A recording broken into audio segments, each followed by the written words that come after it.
안녕하세요. 명순의 요소입니다. 오늘 이 시간에는 콩과 견과류에 대해서 고찰해 보겠습니다.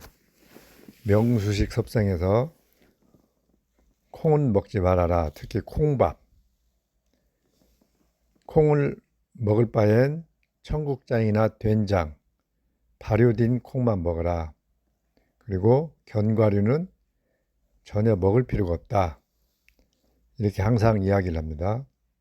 자, 현대인들은 특히 한국인들은 콩을 맹신을 합니다. 그래서 콩반, 현미반 밥을 해 먹고 두부, 두유, 특히 고기를 멀리하는 사람일수록 콩을 많이 먹을 수밖에 없습니다. 단백질 때문입니다. 그리고 콩은 당질도 없고 그래서 많이 먹게 됩니다. 더. 그런데 제가 콩을 먹어도 영양도 얻지 못하고 건강에 해롭다는 이유는 소화 흡수율이 극히 낮고 대장에서 부패하기 때문입니다. 견과류는 콩보다 더 단백질과 지방이 많은 음식입니다. 자, 그럼 콩과 견과류를 먹으면 왜 해로운지 그 이유를 말씀드려 보겠습니다. 자, 먼저 우리 소화. 우리가 콩이나 견과류를 먹었을 때 어디서 소화되는가? 자, 콩은 고기처럼 단백질과 지방이 많습니다. 즉 식물성 단백질과 지방입니다. 자, 우리가 고기는 한 번에 많이 먹을 수 있습니다. 보통 사람도 뭐 400~500g은 구워서 먹을 수 있습니다. 유튜브 먹방을 보면 1kg, 2kg도 먹어댑니다.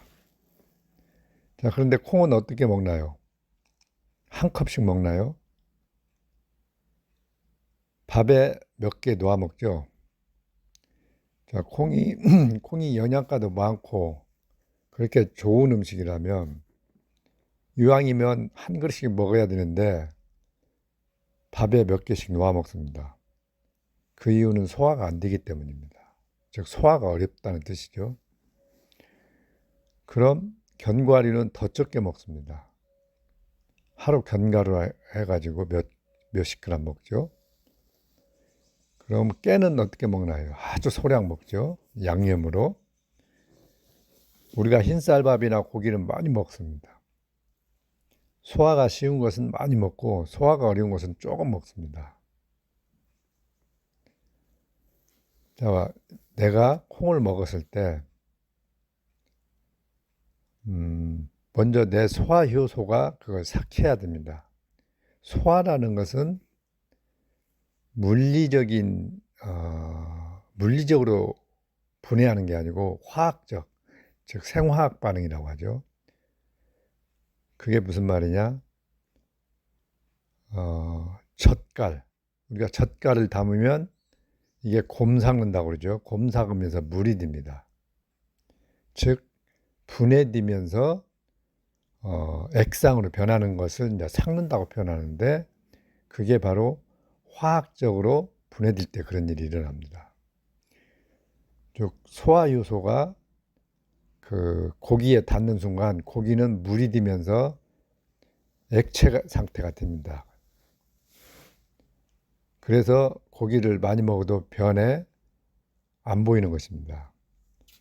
자, 그런데 식물성 단백질과 지방은 이 효소에 닿아도 삭질 않습니다. 아무리 곱게 이빨로 씹어서 삼켜도 똑같습니다.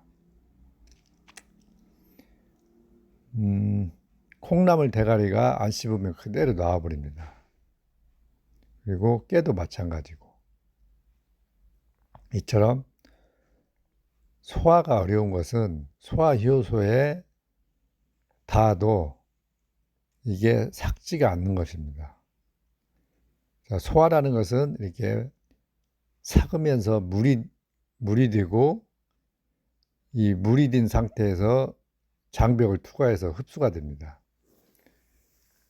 복합당은 포도당이라는 단당으로 변해야 되고, 단백질은 아미노산이라는 채소 단위로 분해되어야만이 그게 내 몸속에 흡수가 되는 겁니다. 장벽을 투과할 수가 있는 거죠. 근데 효소에 의해 삭지 않기 때문에 흡수가 안 되는 것입니다. 콩이나 견과류 같은 경우 씹지 않고 이렇게 조금 삼키면은 변에 그대로 나올 것입니다. 아마 잣 같은 경우 씹지 않고 삼키면은 그대로 나올 것입니다. 물론 입에서 씹으면은 형체는 안 보이지만 안 씹었을 때 안 삭는 것들은 씹어도 안 삭히는 똑같습니다. 고기나 흰쌀밥은 대충 삼켜도 변에 안 보이는 이유는 쉽게 삭아버리기 때문입니다. 즉 형체가 사라져 버리는 거죠. 자, 콩이나 견과류를 먹으면 뭐 10%, 20% 정도는 소화가 되었다고 생각을 할 수도 있습니다. 물론 조금은 됩니다. 자, 그런데 문제는 무엇이냐? 이 분해가 안 된 콩이나 단백질이 대장까지 내려갑니다. 자, 그럼 대장에서는 발효가 일어나는 곳인데 미생물에 의해서 탄수화물과 섬유소는 쉽게 분해가 됩니다. 그렇지만 식물성 단백질과 지방은 발효시킬 수가 없습니다. 그래서 부패를 합니다. 그래서 콩이나 견과류를 먹으면 방구가 많이 나오고 변이 물러지거나 악취가 납니다. 고기 먹은 것보다 더 심한 악취가 납니다. 콩이나 견과류가 썩을 때. 자, 그러면은 콩이나 견과류를 먹고 위장과 소장에서 조금 소화된 만큼 영양은 얻지만 대장에서 부패를 일으켜버리면 얻은 것보다 훨씬 손해를 봐버립니다. 그래서 먹어서 득보다는 실이 훨씬 큽니다. 인간이 아주 장구한 세월 동안, 농경을 시작하기 전 아주 장구한 세월 동안 육식을 주식으로 하였기 때문에 우리 대장이나 우리 소화효소가 그 동물성 단백질과 지방은 쉽게 소화를 시킵니다. 그렇지만 콩이나 견과류는 식물성 단백질과 지방이라서 우리 소화효소가 화학적으로 분해하지 못한다는 것입니다. 그리고 장내 미생물이 분비하는 효소도 이것을 분해하지 못한다는 겁니다. 자, 분해가 안 되면 반드시 부패를 하게 됩니다.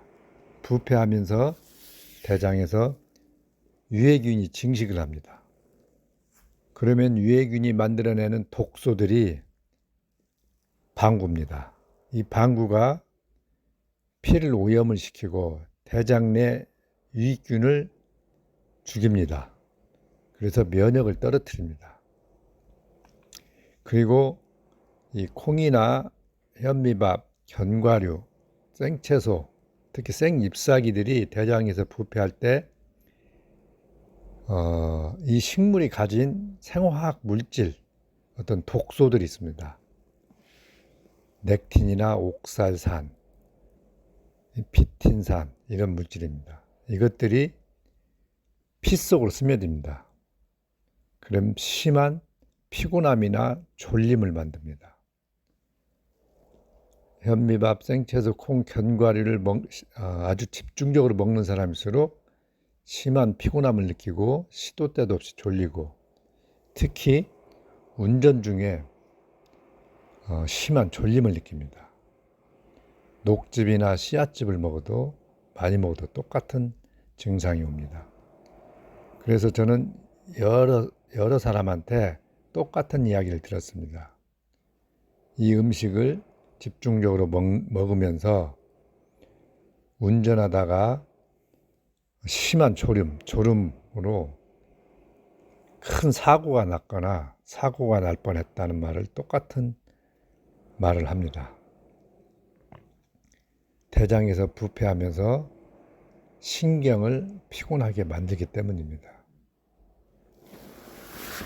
그래서 운동선수나 그 다음날 시험을 보는 학생들이 그 전날 상추나 생상추를 말하는 거죠. 생잎사귀, 콩이나 견과류 등을 먹으면 뇌 기능을 떨어뜨립니다. 그러니까 절대 먹으면 안 됩니다. 물론 평상시에도 먹으면 안 되는 음식들입니다. 자, 그럼 우리 조상들은 어떻게 먹었나요? 콩이 소화가 쉽다면은 그냥 불려서 쪄가지고 밥 먹듯이 먹었을 것입니다. 밥에도 콩을 놓아 먹지 않았습니다. 옛날 사람들은 지금 현대인들보다 훨씬 소화력이 좋았습니다. 그래도 콩밥을 먹지 않았습니다. 소시적에 흰쌀밥에 강낭콩이나 완두콩 몇 번 놓아 먹는 정도였습니다. 강낭콩은 당질이 좀 많아서 그래도 소화가 좀 쉽습니다. 소화가 제일 어려운 게 약콩, 서리태, 백태 이런 콩이죠. 까만 콩을 즉 서리태라고 그러죠. 서리태를 많이 넣어 먹죠. 현대인들은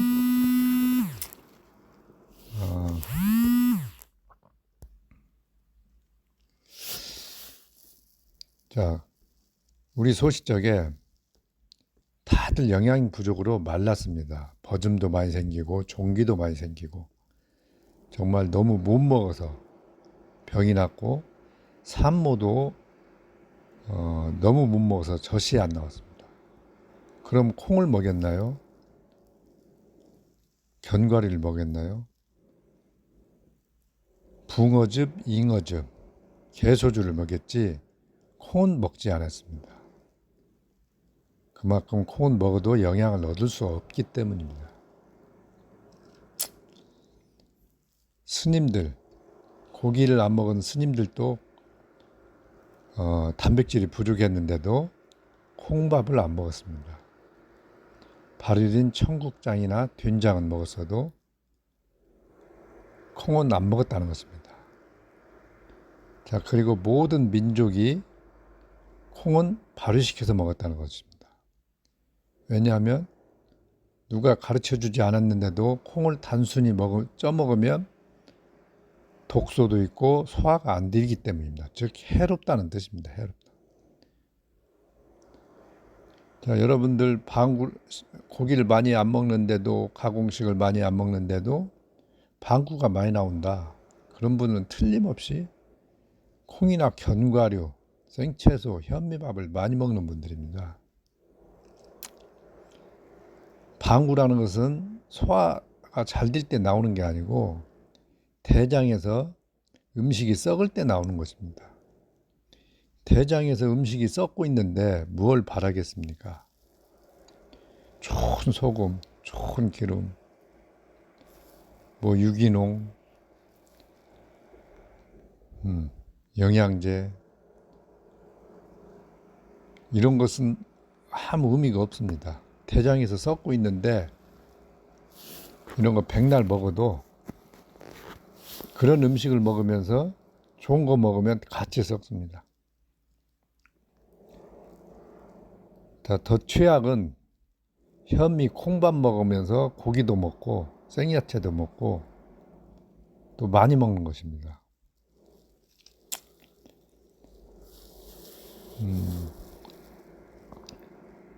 식물성 단백질과 동물성 단백질은 즉 콩과 소고기는 완전 별개의 음식입니다.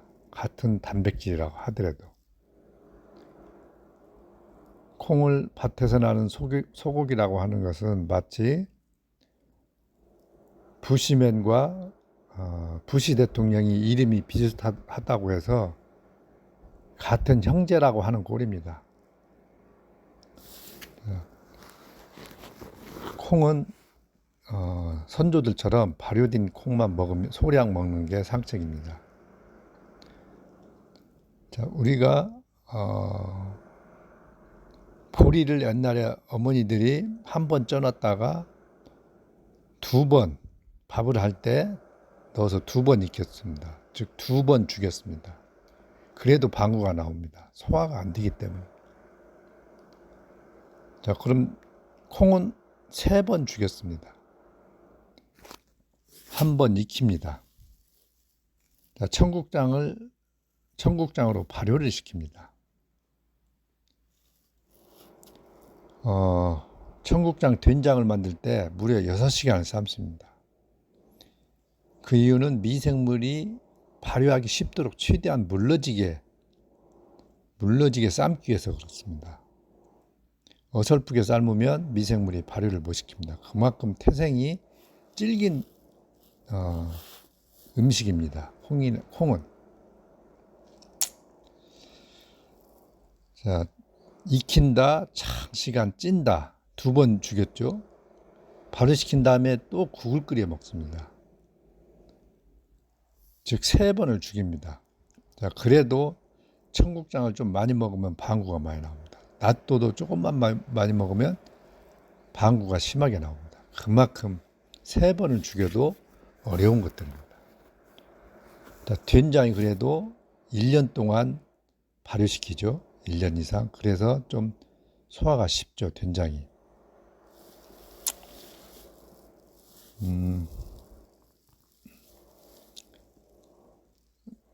자, 식물성 단백질과 지방이 소화가 안 되는 또 하나의 사례가 아까 콩나물 대가리가 변에 그대로 놔버린다고 했죠. 깨도 마찬가지고 어떤 음식이든 물에 넣고 끓이면 용출이 됩니다. 그 성분이. 뼈다귀를 물에 담가서 끓이면 사골이 우러나오죠. 생선찌개를 끓여도 기름이 바로 떠오릅니다. 김치찌개를 끓여도 돼지 기름이 떠오르죠. 다시 국물을 넣고 끓이면 떠오릅니다. 그런 것처럼 모든 그 음식은 물에 넣고 끓이면 성분이 우러나옵니다. 자, 그러면 깨나 호두, 잣 또는 캐시넛 또는 콩을 물에 끓여보십시오. 아무리 오래 끓여도 기름이 떠오르지 않습니다. 그만큼 질깁니다. 즉 열이 분해하기 어렵다는 뜻은 내 소화효소도 그만큼 분해하기 어렵다는 뜻입니다. 그러니까 콩을 맹신하고 왠지 고기는 병을 만들 것 같고 콩은 좋은 단백질 같고 착해 보이지만 전혀 착하지 않다는 것입니다.